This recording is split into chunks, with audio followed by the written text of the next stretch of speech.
साथियों, हमारे YouTube channel ज्योतिष महिमा राकेश फलित ज्योतिष के पाठ 165 में आप सभी का पुनः स्वागत है। बहुत कुछ आपने जाना, ज्योतिष के मूल फलित ज्योतिष के मूल सिद्धांतों को जाना, जीवन में आने वाली समस्याओं के बारे में जाना। इसमें आपने विवाह से लेके, विद्या से लेके, संतान से लेके सारी चीजों को जाना। अब सबसे बड़ी चीज आती है आपके समय में, एक चीज आज की ज्वलन समय में, वो है चिकित्सा।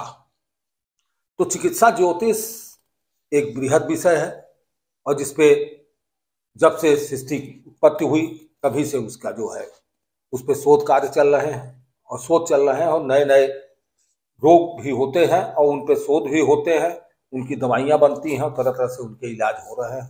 पहले बहुत से रोग थे जो टीबी जैसे थे, टीबी अब असाध्य रोग नहीं रह गया है, पोलियो असाध्य रोग नहीं रह गया।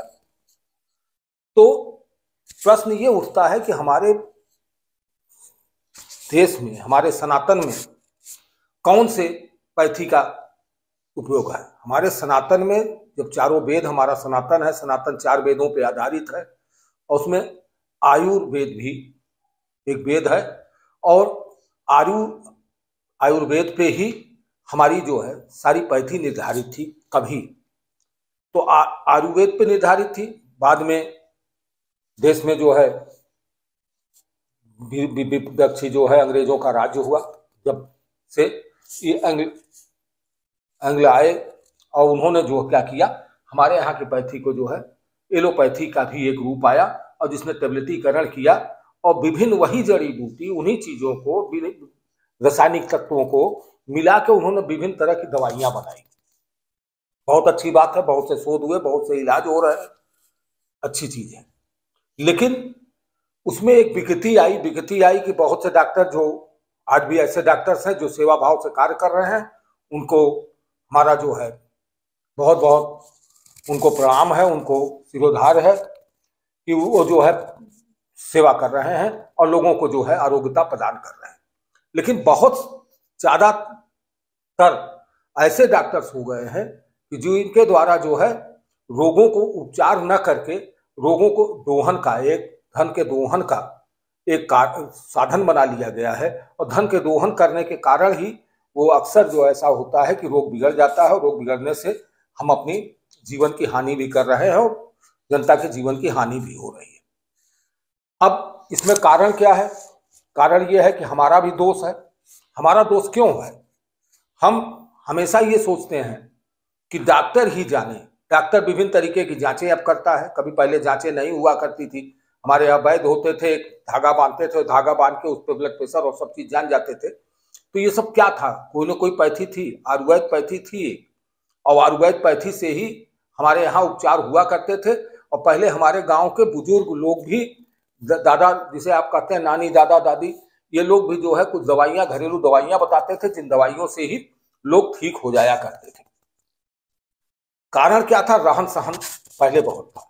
अब हम आते हैं कि वेदों पे आते हैं कि सनातन में वेदों में क्या कहा गया है, वेदों में आयुर्वेद क्या कहता है। तो सनातन ये सृष्टि की संरचना कैसे हुई, इसको भी समझना होगा। हम चिकित्सा शास्त्र में चलेंगे, चिकित्सा ज्योतिष के सभी चीजों को बताएंगे। आप एक एक रोगों पे भी चर्चा करेंगे, कुंडली वाइज चर्चा करेंगे। लेकिन सर्वप्रथम पहले हमको ये समझ लेना चाहिए कि रोग होते क्या है, रोग है क्या, रोग कहाँ से आता है, क्यों होता है। रोग ही ना हो अगर तो इलाज की जरूरत न पड़े, लेकिन सारी चीजों की चर्चा करेंगे। और आपको जब भी कभी कोई परेशानी आती है, डॉक्टर को भी दिखाना है, लेकिन ऐसे डॉक्टरों को खोजना है कि जो सेवापरक डॉक्टर हों, जिनके अंदर लूट खसोट की भावना ना हो। ऐसे डॉक्टर ही आपको सही और समुचित दवा दे सकते हैं। अब मूलभूत सिद्धांत की बात किया गया है कि ज्योतिष में चिकित्सा की बात हो रही है, तो कुंडली से तो हम आगे चल के देखेंगे कि किसकी कुंडली में क्या होता है। लेकिन उसके अगर सिद्धांतों को हम नहीं जानेंगे, जैसे ज्योतिषी के फलित के पाठ पढ़ाए गए तो उसमें सारी चीजें बताई गई कि ये 9 ग्रह होते हैं, 7 राशियां होती हैं, 12 राशियां होती हैं, 9 ग्रह होते हैं, 7 ग्रह होते हैं। तो ये सब चीजें जाने, जब सब जाने तो उसमें आप तत्वों को जाने, गुणों को जाने, राशियों का निरूपण कैसे होता है, अंशों का, सारे चीजों विस्तारों को आपने सब जाना, और जानने के बाद जब मूलभूत चीजों को आपने जान लिया, तो मूलभूत चीजों को जानने के बाद तब आप फलित के तरफ बढ़ते हो। तब तो चिकित्सा के बारे में चूंकि ये गूढ़ विषय है, इसके भी मूलभूत तत्वों को जानना आवश्यक हो जाता है। अब आइए बात करें कि ये कहानी तो बहुत हो गई, अब मूलभूत सिद्धांत की बात करें। तो बात जो होती है किसकी होती है, रोग की बात। ज्योतिष शास्त्र जब है, चिकित्सा की बात हो रही, तो चिकित्सा किसकी होगी, रोग होगी। तो दो चीजें आती है, एक आता क्या है, एक तो होता है रोग,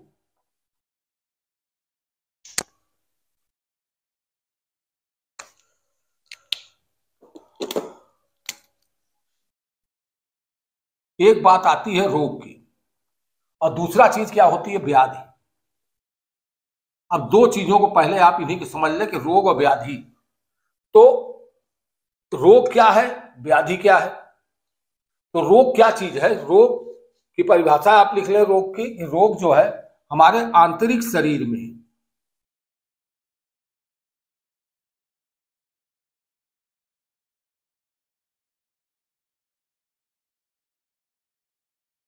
आंतरिक शरीर में बाह्य या आंतरिक रूप से, बाह्य या आंतरिक रूप से होने वाले विकार,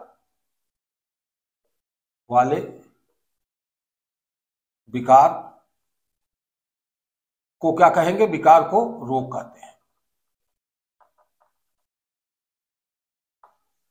ये तो रोग की बात हुई।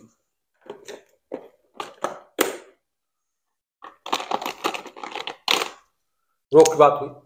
अब व्याधि, व्याधि जो है, व्याधि कोई रोग नहीं, जबकि इलाज रोग का भी होता है और व्याधि का भी रोग होता है।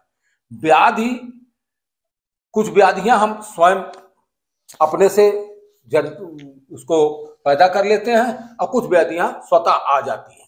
तो व्याधियां क्या है, ये दुर्घटना हो गई, जो बाहरी तौर पे, जैसे दुर्घटना हुई, किसी ने फांसी लगा लिया, लगाना, सांप का काटना,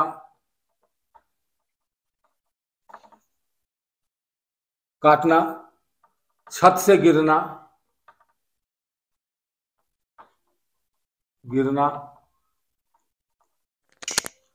पेड़ से गिरना,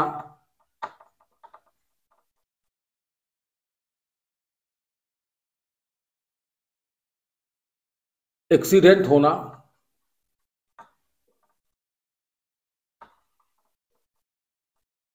ये सब दुर्घटना, फांसी लगाना, सांप का काटना, छत से गिरना, पेड़ से गिरना, एक्सीडेंट होना, तो ये चीजें हैं। लेकिन इसके लिए देखिए, ये तो आंतरिक हमारे शरीर की है, इसको आगे अभी समझेंगे कि आंतरिक रूप से क्या है, कि आंतरिक रूप से शरीर में कोई ना कोई विकार हुआ, कोई दिक्कत आई, या कुछ हमने गलत खा पी लिया, खान पान कर लिया, तो हमको जो है ये हो गया, कि हमारा जो है शरीर जो है कुछ न कुछ रोग हो गया।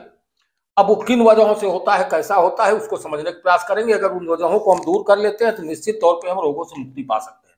दुर्घटना, और ये जो होता है ये हमारे स्वयं का है। इसमें अब और भी आगे चीजें आ जाती हैं कि हमारा खान पान, हमने ठीक ढंग से खाया नहीं, हमने शराब का सेवन ज्यादा हो गया,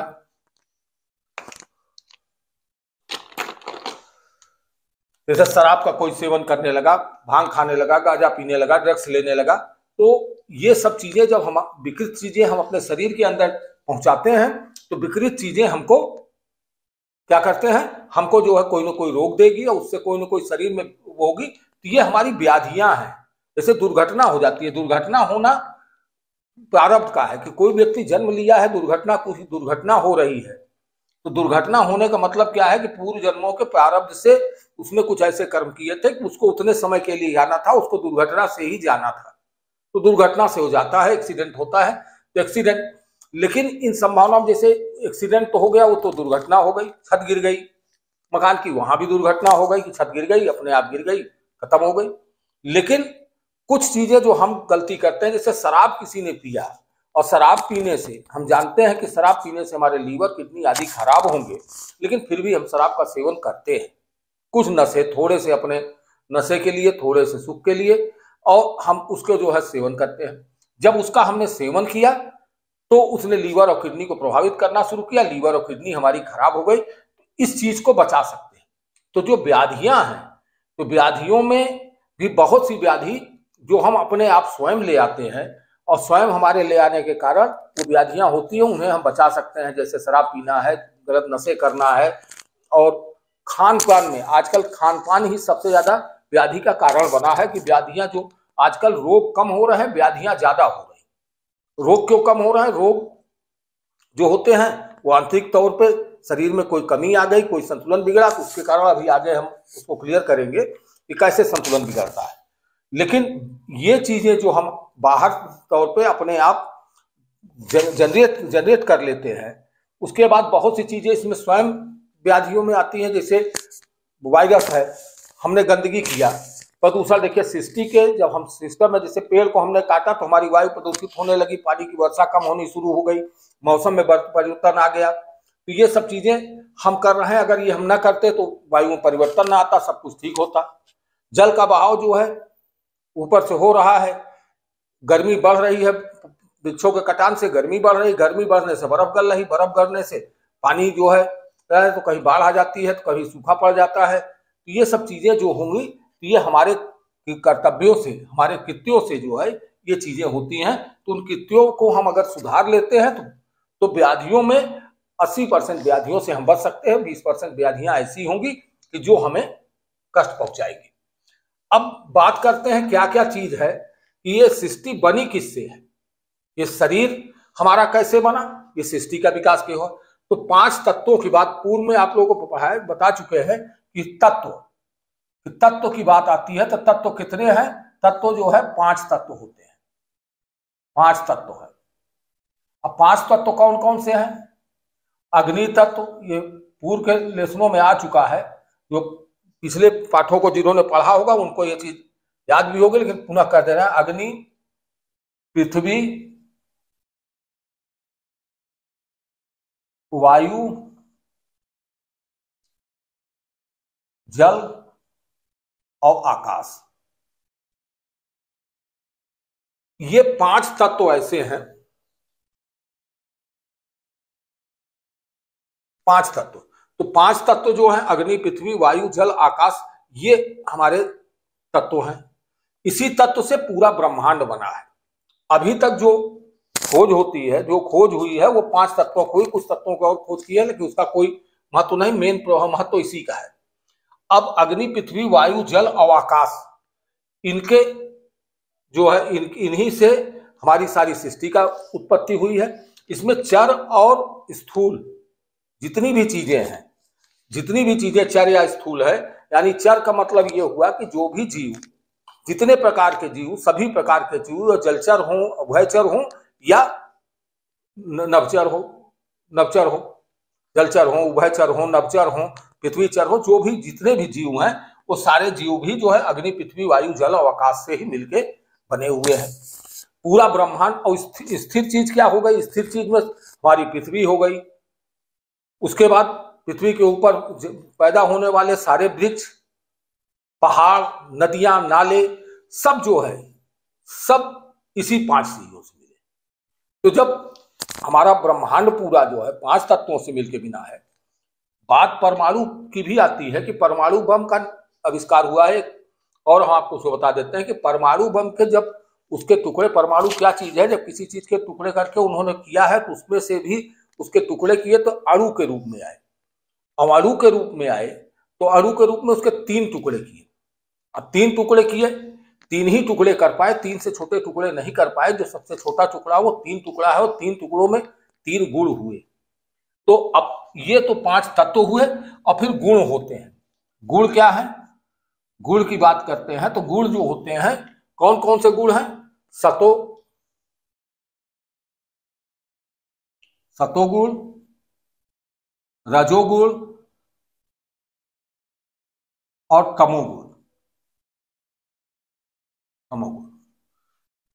अब ये 3 गुण की बात आती है, सतोगुण, रजोगुण, तमोगुण। तो इन्हीं 3 चीजों से तो परमाणु का भी जब वो विघटन किया जाता है कि एक परमाणु कोई है उसको विघटित करते हैं तो उसके 3 टुकड़े होते हैं, तो 3 टुकड़े होते हैं तो 3 टुकड़े तो 3 टुकड़े ज्यादा से ज्यादा हो पाए, और 3 में एक सतो है, एक रजो है, एक तमो है। तो ये 3 ही गुण जो है इसमें मूल रूप से तो दिखाई देते हैं। तो गुणों की बात, ये 3 गुण की ही बात होती है। और इन्हीं तीनों गुणों का अग्नि, पृथ्वी, वायु, जल और आकाश, और गुण जो है सतोगुणी, रजोगुणी और तमोगुणी, इन तीनों के संतुलन जब इनका बिगड़ता है, सतोगुणी, रजोगुणी, तमोगुणी का संतुलन बिगड़ जाए, या इनमें से अग्नि, पृथ्वी, वायु, जल और आकाश इसमें से किसी का संतुलन बिगड़ेगा, तो संतुलन बिगड़ने पे हमारे शरीर में रोग की उत्पत्ति होती है। जब तत्वों के और गुणों के इनका संतुलन, अब संतुलन बिगड़ने पे आप वैसे भी समझिए कि सतोगुणी शब्द क्या हुआ। सतोगुणी जिसमें सत्व तत्व हो, कि जो सत्यता को होता हो। रजोगुणी जो राजसी गुणों से युक्त हो। सतोगुणी माने ज्ञान, ध्यान, अध्ययन, मतलब बहुत शांत प्रकृति का हो, शांत प्रकृति सतोगुणी हो गया। रजोगुणी जो राजाओं की तरह जीवन निर्वाह करने वाला हो, राजाओं की तरह रहने वाला हो, राजसी व्यवहार हो, वो रजोगुणी हुआ। और तमोगुणी कौन हुआ? तमोगुणी जिसके राक्षसी प्रवृत्ति हो और जो भक्ष खाता हो, लोगों का बुरा करता हो, लोगों से लड़ाई झगड़ा करता हो, मारपीट करता हो, तो ये गुण होगा। अब इनमें कैसे बिगड़ता है ये भी आपको हम थोड़ा समझा दें कि सतोगुणी है। आप सतोगुणी मान लीजिए, आप बहुत सतोगुणी है, आप किसी का अहित नहीं चाहते हैं, किसी का बुरा नहीं चाहते हैं, किसी का नुकसान नहीं करना चाहते हैं, किसी का कुछ लेना नहीं चाहते हैं, मतलब सबकी मदद करना चाहते हैं। आपने सारी मदद, जो सतोगुण बहुत ज्यादा आपके अंदर विराजमान है। गुण ये तीनों सभी व्यक्तियों में होते हैं। तो तीनों गुण जब रहेंगे, इससे कैसे हमारी स्थिति खराब होती है कि सतोगुणी है, एक तमोगुणी वाला व्यक्ति आता है, वो आपको गाली दे देता है, आपको दुष्टता करता है। अब आप सतोगुणी के प्रवृत्ति को अपनाते हुए आप शांति से उसको सह लेते हैं, लेकिन ये प्रक्रिया अगर जब बार बार होगी, आप अपने तमोगुण का प्रयोग नहीं करते हैं, ये तमोगुण भी, सतोगुणी होने के बाद भी तमोगुण का प्रयोग नहीं होता है। तमोगुण को दबा दिया गया और रजोगुण को दबा दिया गया। तो इसको दबा दिया गया तो क्या होगा? आपके अंदर कुंठा जागृत होगी, आपका मन बेचैन रहेगा, आप हीनता से ग्रसित हो जाएंगे, और आप हीन भावना से ग्रसित होकर आप जब मन आपका बेचैन होने लगेगा और हीनता से ग्रसित होंगे, तो शरीर में भी मन के कारण तरह तरह के विकार उत्पन्न होने शुरू हो जाएंगे, और विकार होंगे तो उससे शरीर में तरह तरह के रोग बनेंगे। इसी प्रकार रजोगुणी है। रजोगुणी मतलब आप राशि ठाट बाट से रहते हैं, वो करते हैं, तो आप किसी छोटे को समझते ही नहीं। तो किसी को नहीं समझेंगे तो आप हर एक के ऊपर क्रोध करने लगेंगे कि रजोगुणी राजा की तरह है, हमारे आगे कोई नहीं है, मैं किसी को नहीं समझता हूं। तो जब ये बातें आती हैं तो रजोगुणी आई, तो यानी सत्वगुण को आपने छोड़ दिया, और तमोगुण में अधिकता हो गई आपके अंदर। तमोगुणी की अधिकता हो गई, रजोगुणी की अधिकता हो गई, और सतगुण को आपने छोड़ दिया कि लोगों का सहयोग करना, साथ देना, लोगों से मित्रता रखना, और लोगों के सुख दुख में आना, काम आना। जब ये चीज आपसे छूटी तो नतीजा क्या हुआ कि रजोगुण और तमोगुण बढ़ गया, और रजोगुण तमोगुण बढ़ गया तो क्रोध आपके अंदर बढ़ जाएगा। क्रोध बढ़ जाएगा तो आप समाज से दुर्भाव होगा, समाज में आपको इज्जत नहीं मिलेगी, मान सम्मान नहीं मिलेगा, मान सम्मान नहीं मिलेगा तो फिर आपको कुंठा होगी। जब आपको कुंठा होगी तो फिर वही बात आ गई कि मन आपका फिर अस्थिर रहने लगेगा, आपसे कोई बात नहीं करना चाहेगा। तो मन से जब आपको सोचने लगेंगे तो आपको क्या आ जाएगा? कुछ न कुछ रोग, मन जब आपका खराब रहने लगेगा तो रोग हो जाएगा। इसी प्रकार तमोगुण को छोड़ दिया है आपने, तो तमोगुण को मैंने बताया कि सतोगुण है आपके अंदर, और तमोगुण को आपने छोड़ दिया, या तमोगुण ज्यादा बढ़ गया, आप सबसे मारपीट करने लगे, वो करने लगे, तो कहीं ना कहीं आप जो है तमोगुणी वाले से टकरा जाएंगे, और उससे फिर आपको भी चाहे व्याधि आ जाए, चाहे रोग आ जाए, कुछ ना कुछ आपको ये होगा। बात एक चीज और आती है, यहाँ पे बार बार आ रही है, मन की बात आ रही, मन की बात आ रही। मन सबसे बड़ा है। आप मेडिकल साइंस में भी देखते हैं, आज तो डॉक्टरों ने भी कहना शुरू कर दिया है कि आप जाते हैं तो आप कहते हैं कि मन से मन को मजबूत बनाइए। अब मन का सोच जो है, मन के सोचने से ही सारी चीज मन है। तो मन को सोचने से क्या है कि मन हमारा जब अच्छा नहीं सोचता है, मन हमारा खराब सोचता है, मन मजबूत नहीं होता है, तो निश्चित तौर पे हमें बीमारी होती है। इसका एक उदाहरण ये भी ले लीजिए। होता क्या है, कभी कभी आप जब जाते हैं, कोई दुर्घटना हो गई या कोई दुखद समाचार आपको सुनने को आया, तो आप देखिए सबसे पहले आपके दिमाग में, मन ने सोचा क्या कि बुरी खबर को सुना, और मन ने सुना, कोई ऐसी गति नहीं हुई, कोई ऐसी प्रक्रिया नहीं हुई, लेकिन लोगों को जो है पेशाब लगना ज्यादा शुरू हो जाती है, डायरिया हो जाती है। तो ये नर्वस डायरिया जिसे कहा जाता है कि नर्वस डायरिया क्यों, नर्वस डायरिया क्या कि दुखद समाचार को सुन के नर्वसनेस आई। तो नर्वसनेस कहाँ आई, नर्वसनेस मन में आई, और मन में आई तो मन ही जो है, और मन का कारक कौन है, मन का कारक आप बार बार पढ़ते चले आ रहे हैं ज्योतिषी में कि मन का कारक चंद्रमा है, और चंद्रमा जो है, मन का कारक चंद्रमा जो है हमें जो है ये करता है। अब तो ये 3 चीजें आई, अग्नि, पृथ्वी, वायु, जल और तत्व। ये 3 चीज, 5 तत्व हैं। तो पांचों तत्व, अग्नि तत्व कुछ चीजों को निर्धारण करेगा, पृथ्वी तक कुछ चीजों को निर्धारण करेगा, वायु तत्व कुछ को करेगा, जल तत्व और आकाश तत्व ये सब निर्धारण करेंगे, सतोगुणी रजोगुणी। तो इनके बैलेंस आपस में अगर हैं, ये बैलेंस रहेंगे तो रोग जो है नहीं होगा।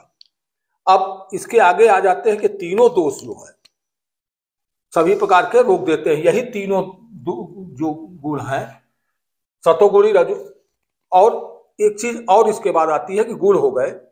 अब रोग किससे होता है, रोग के लिए जब अग्नि तत्व, पृथ्वी तत्व, वायु तत्व, जल तत्व, आकाश तत्व आया तो मन भी आ गया। ये 3 चीजें आपने कहा, चौथी चीज क्या आएगी इसमें, चौथी चीज आ जाती है कि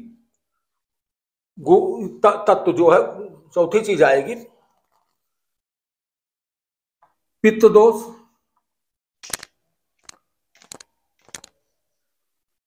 पित्त,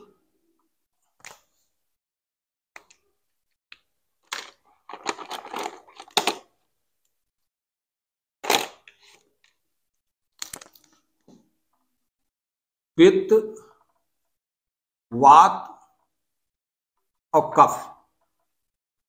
अब 3 चीजें और आ गई, पित्त, वात, कफ।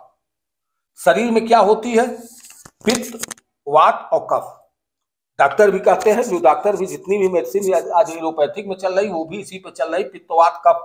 क्योंकि शरीर में जब भी कोई रोग होगा तो पित्त के कारण होगा, हमारे अंदर अम्लता बढ़ जाए और वो हो जाए, हमको पित्त बढ़ने लगे तो पेट में जलन होने लगे, और जलन होने लगे तो ये, या वात, वात आप जानते हैं, वात को जो है वायु भी कहते हैं। ये वायु यानी गैस बनना, तो शरीर में गैस बनने की प्रॉब्लम आ गई, गैस बनने लगी तो भी जो है क्या होगा, वात।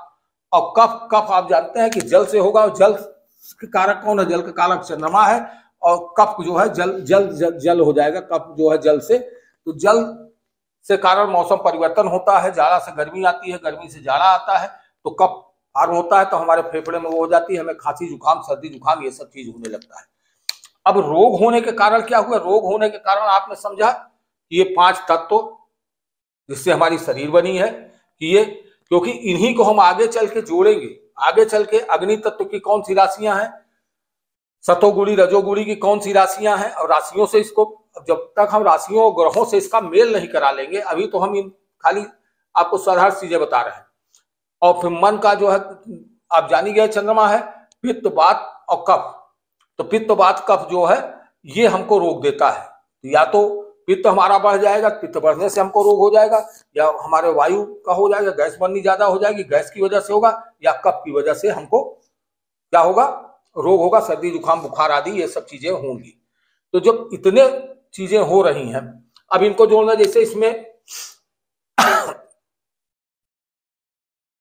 कि अग्नि तत्व,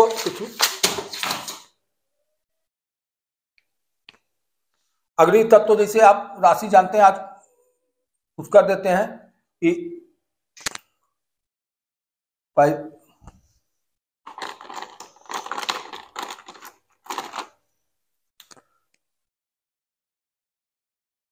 पहली राशि, 5वीं राशि और 9वीं राशि, ये क्या है, अग्नि तत्व की राशि है। दूसरी राशि, यहां दूसरी राशि, 6ठी राशि और 10वीं राशि पृथ्वी तत्व की। वायु तत्व की क्या है, 3री, 7वीं, 11वीं राशि। और जल तत्व की 4, 8 और 12। आकाश को राशियों में स्थान नहीं मिला है, ये भी समझे कि आकाश जो है आकाश को राशियों में स्थान नहीं दिया गया। क्यों नहीं दिया गया? आकाश जो है पूरा ब्रह्मांड है, ब्रह्मांड शून्य को आकाश कहते हैं, शून्य से तो शून्य है, शून्य को हमको आकाश का वो नहीं मिलता है। हम बात इन्हीं की करेंगे कि 1, 5, 9 अग्नि तत्व, 2, 6, 10 पृथ्वी तत्व और 3, 7, 11 वायु तत्व और 4, 8, 12 जल तत्व। तो अब इनमें 1, 5, 9, अब 1, 5, 9 पहली राशि मेष, पांचवी राशि सिंह और छठी राशि। अब इसमें आप समझिए कि पहली राशि मेष, सिंह और धनु राशि अग्नि तत्व की राशियां हैं। वृष राशि, अब जो भी 1, 5, 9 राशि का जो भी व्यक्ति होगा, जिस व्यक्ति की मेष राशि या सिंह राशि या धनु राशि होगी, ऐसे व्यक्तियों को पित्त संबंधित जो है, उनका पित्त प्रकृति प्रधान जो है उनकी शरीर है, तो पित्त प्रधान शरीर है, तो उनके अंदर क्या होगा, पित्त की अधिकता होगी। अब बात आती है पृथ्वी तत्व की, 2, 6, 10, तो ये वृष राशि, कन्या राशि और मकर राशि।